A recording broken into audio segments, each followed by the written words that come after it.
Avanzato qualche uovo di Pasqua, un po' di biscotti e magari qualche mandorla, ci facciamo un bel dolce. Che dici, lo volete fare pure voi? E già, pigliate carta e penna e venite a presa a me. Pentole sul fuoco, una con l'acqua e un'altra la sovrapponete sopra e ci buttate il cioccolato dentro.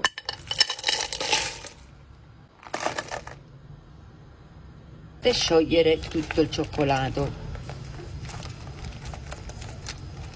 prendete il mixer, un po' di mandorle, se le tenete, se non le tenete non ce le mettete, e i biscotti. Ecco qua, biscotti secchi, dovete frullare ma sminuzzare così. Ecco qua, vedete come si è sciolto bene? Tutti questi granellini sono gli ovetti piccolini, tenevano le noccioline dentro.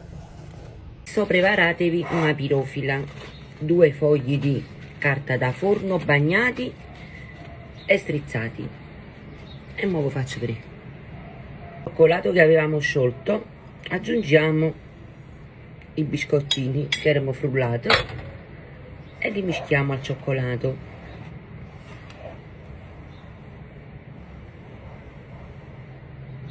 Ecco qua, miscato buono, così un bel misca Francesca. Cioccolato e biscottini.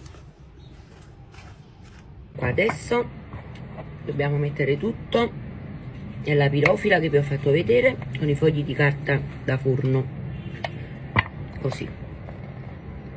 Ecco qua, è finito. Ambres ambres, guardate.